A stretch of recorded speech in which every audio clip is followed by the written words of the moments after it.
Westfield Sports Centre, can I help you? Yes, I hope so. I've recently moved to the area and I want to do some sports activities. Well, we have excellent facilities, including a new gymnasium and several tennis courts. Our tennis team are always looking for new people. Oh, I was never any good at gymnastics, and I don't think I've got the time to put into learning tennis. No, I'm more interested in swimming, and I'd also like to take a few yoga classes if I can. OK, well, we have 3 swimming pools, an Olympic-size 50-metre pool and a 25-metre pool, which are both outdoors, and a heated indoor pool, which is just 15 metres long, but is very popular with our members in the winter. I bet it is. Do members have to pay to use the pools? Well, members don't pay for the pools if they just want to swim laps on their own. We even offer complimentary classes for beginners, but we do charge a small fee if you want to take part in the advanced training sessions. And there's also a fee for our water-based Keep Fit class. Right. And would I need to book any of the facilities, or can I just come whenever I want? We don't actually allow anyone to book the swimming lanes or the gym equipment, but for safety reasons, we can only have a maximum of 7 people in the sauna at any one time, so you do need to put your name on the list for that. Fine. Now, I'd also really like to take a yoga class.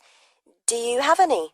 Yes, there are classes on Monday, Tuesday and Friday in the morning from 10 till 11, and then every Saturday and Sunday in the evening. Those classes are a bit longer, starting at 6 and finishing at 7:30. Right, I'll just make a note of that. So, does that mean that if I enroll, I can come on each of those days? No, each day is a different level, so you only come once a week. Oh, I see. Well, I've been doing yoga for a little while now, but I am still finding it quite difficult. Which level do you think I should choose? Most people start at the lowest level, and then you can talk to the instructor about changing if you think it's too easy. OK. How much are the classes? They're £1.50 an hour for members. Great. Now, I'd like to come in and look at the facilities. Would someone be able to show me around? Yes, no problem. Who should I ask for? Ask for me. My name is John Doherty. That's Doherty. And should I just ask for you at the reception? Actually, my office is on a different level.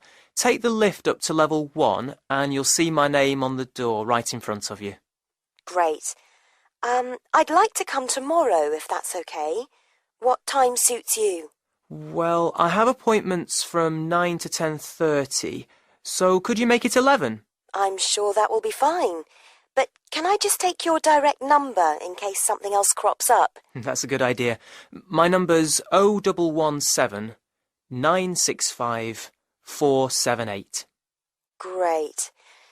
I think that's everything, so I'll see you tomorrow. Oh, my name's Alison Martin, by the way. Thanks, Alison. See you tomorrow.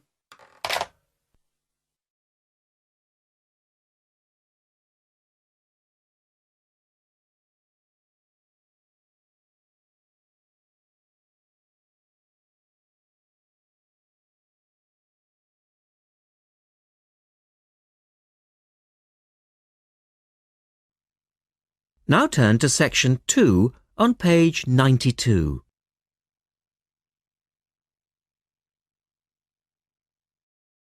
Or section 2. You will hear a talk by a wildlife specialist on a type of bird called a kiwi. First, look at questions 11 to 15.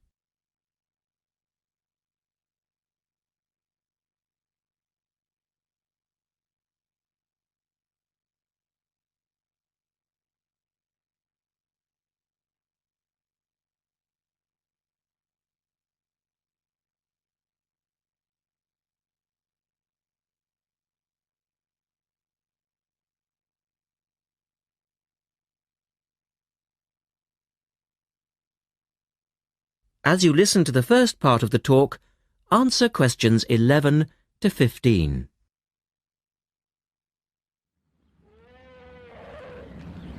Ladies and gentlemen, welcome to Auckland Zoo on this sunny Sunday afternoon and to our special Kiwi fundraising event. My job is to tell you all about the amazing little Kiwi, and your job, hopefully, is to dig deep in your pockets. Now, for the benefit of our overseas visitors here today, I should explain first of all that the Kiwi is the national bird of New Zealand, and sometimes New Zealanders themselves are known as Kiwis. Now, while Kiwis in the wild are a rare sight, the Kiwi as a symbol is far more visible. Apart from being in toy stores and airport shops all over the world, you'll find them on our stamps and coins. The Kiwi is the smallest member of the genus Apteryx, which also includes ostriches and emu. It gets its name from its shrill call, which sounds very much like this. Kiwi! Kiwi! Kiwis live in forests or swamps and feed on insects, worms, snails and berries. It's a nocturnal bird with limited sight, and therefore it has to rely on its very keen sense of smell to find food and to sense danger. Its nostrils are actually right on the end of its long beak, which is 1/3 of the body length. Now, here's an interesting fact. Although Kiwis have wings, they serve little purpose, because the Kiwi is a flightless bird. Since white settlement of the islands, Kiwi numbers have dropped from 12 million to less than 70,000. And our national bird is rapidly becoming an endangered species. This is because they're being threatened by what we call introduced animals. Animals which were brought to New Zealand, such as cats and ferrets, which eat Kiwi eggs and their chicks.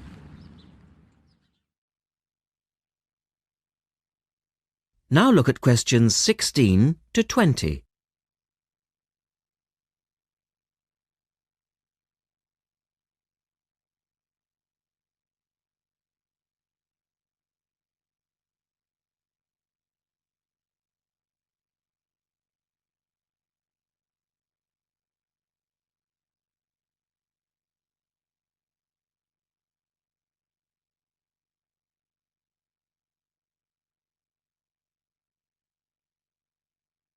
As the talk continues, answer questions 16 to 20.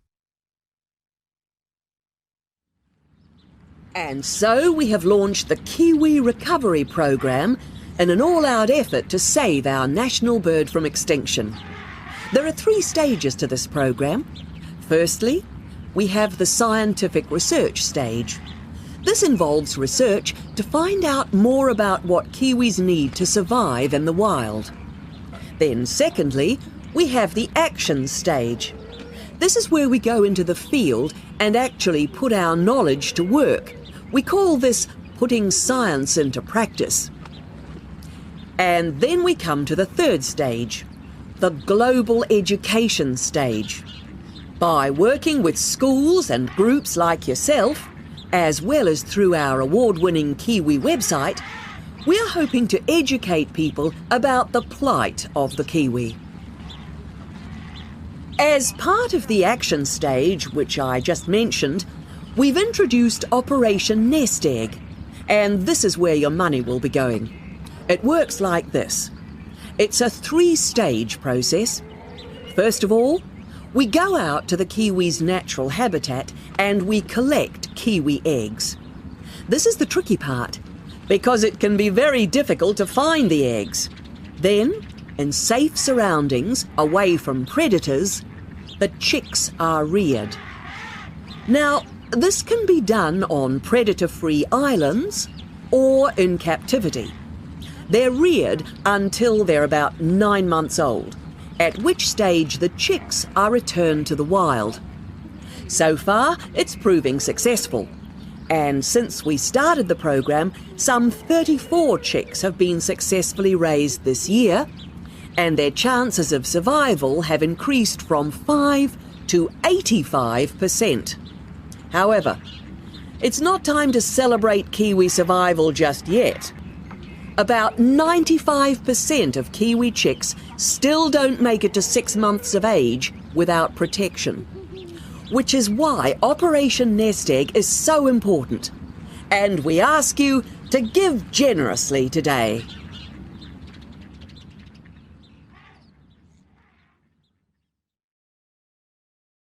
That is the end of section 2. You now have half a minute to check your answers.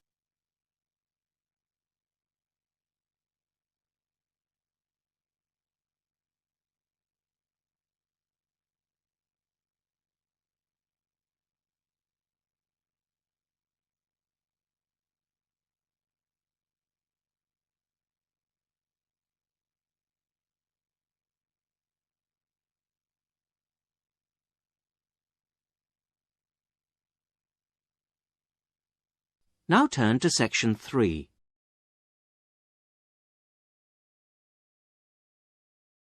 Section 3. You're going to hear a university tutor interviewing a candidate for a place on a postgraduate diploma course in teaching geography. First, you have some time to look at questions 21 to 27.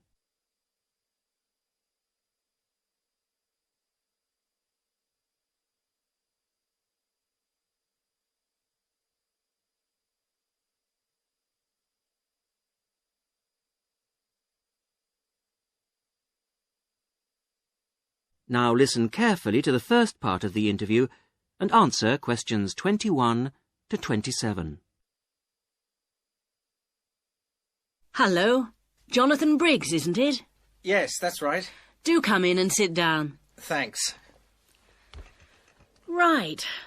Well, Jonathan, as we explained in your letter, in this part of the interview, we like to talk through your application form, your experience to date, etc. And then in the second part, you go for a group interview. Group interview. Yes, I understand. So, your first degree was in economics? Yes, but I also did politics as a major strand. And you graduated in 1989. And I see you've been doing some teaching. Yes, I worked as a volunteer teacher in West Africa. I was there for almost 3 years in total, from 1990 to 1992. How interesting. What organisation was that with? It's not one of the major ones. It's called Teach South. Oh, right.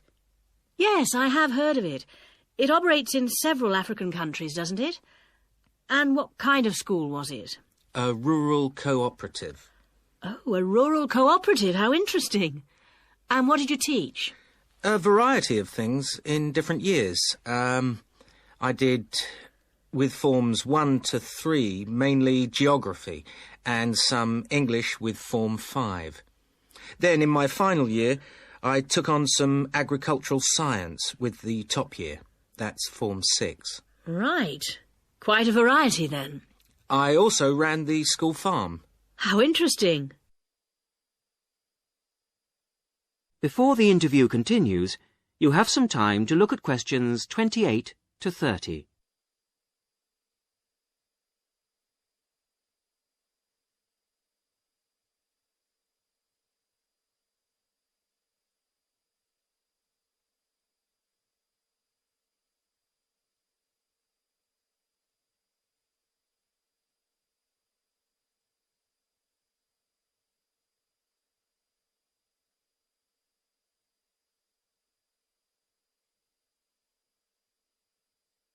Now listen to the rest of the interview and answer questions 28 to 30.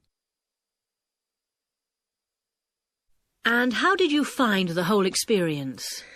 I'll be honest with you. At the end of the first year, I really wanted to leave and come home. Oh, why was that?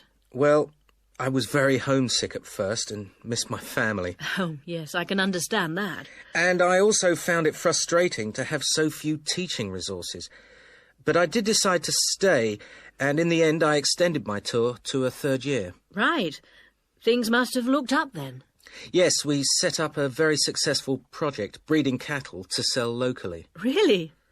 And then, after a lot of hard work, we finally got funds for new farm buildings. And you wanted to see things through. Uh-huh. And that's why you want to train to teach geography. Yes. I've had a couple of jobs since then, but I now realise I like teaching best. And I chose geography because it's my favourite subject. And also because I think it has so many useful applications. Well, you certainly have had some interesting work experience. I'll ask you now to go on to the next stage of the interview.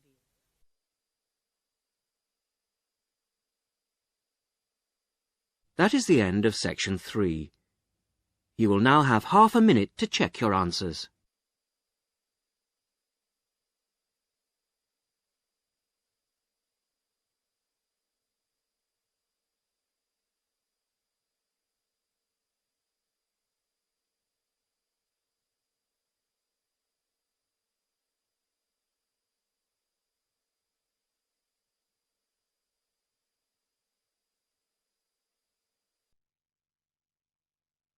Now turn to section 4.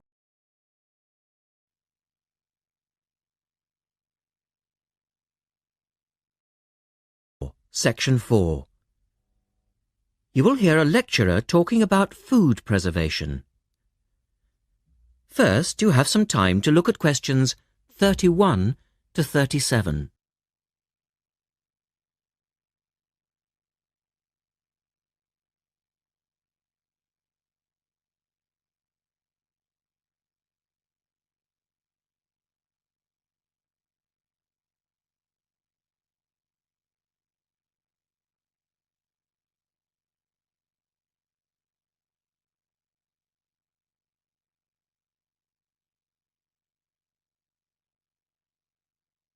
Now listen carefully and answer questions 31 to 37.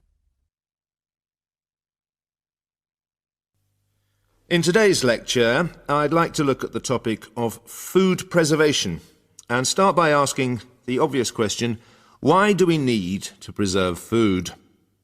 Well, apart from keeping it fresh for our daily needs, many foods, such as fruit and vegetables, are only available at certain times of the year, so if we want to be able to eat these foods all year round, we need to preserve them. We also need to preserve food for export overseas to make sure that it doesn't perish in transit. And lastly, we need to be able to preserve food for when there are food shortages. There are a number of methods of preserving food which involve both high and low temperatures, chemicals, irradiation, and drying. Let's have a look at these in turn. In the 1870s, the French scientist Louis Pasteur showed that microorganisms in food could be destroyed by raising the temperature of the food, a process now known as pasteurization.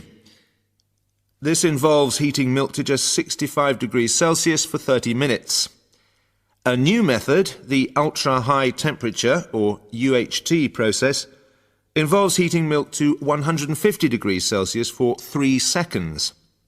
The advantage of treating milk in this way is that it lasts much longer, though I tend to feel, and I'm sure many of you would agree, that taste is somewhat sacrificed in the UHT process. Tin cans were first used in the early 1800s to store and preserve food. Just as they are now, the cans were tin-plated steel containers, and the process had the advantage of being cost-effective. Unfortunately, however, there were many early cases of food poisoning because the canning process was not fully understood at that stage. We now know the exact temperature and length of time each food needs for proper preservation, which has greatly reduced the risk of food poisoning. People living in cold climates often preserve food by burying it in the snow, and the Romans knew all about the advantages of packing food in ice. But for most people, this was not an option until the invention of the refrigerator in 1834. Today, however, refrigeration is the most important means of preserving food because the food stays fresh without needing to be treated. However, refrigeration requires an electricity supply, and unfortunately, if the power goes off, so does the food. A variety of chemicals can be added to food, and you'll find their names listed on the labels of cans and bottles. Salt is probably the oldest of all the chemical preservatives, and was used by many ancient civilizations for many years. Sugar also acts as a preservative and is used to preserve jams in much the same way that vinegar is used to pickle foods. Chemical preservatives are effective, but they do not suit all foods, and the processes involved are time-consuming. Another method of preserving food is by drying it. Most foods are 75% to 90% water, so if you remove the water, the microorganisms simply can't survive. When food is dried, it not only lasts a long time, but it also becomes much lighter, which is a big advantage, as this makes it cheap to store. Though some people argue that valuable nutrients are lost in the process. In the second part, the speaker describes the process of drying food. Look at questions 38 to 40.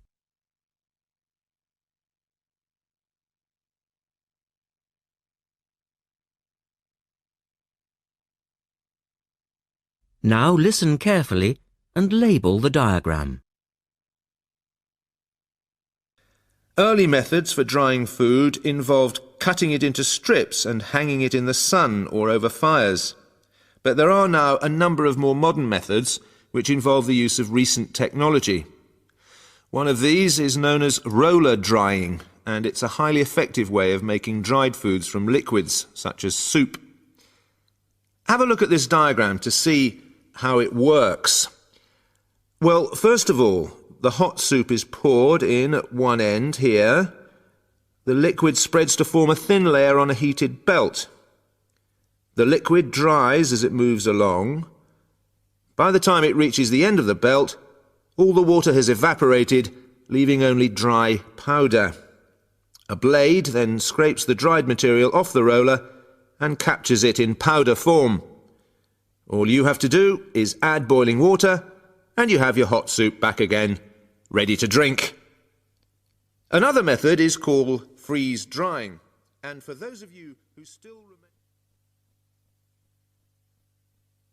That is the end of section 4.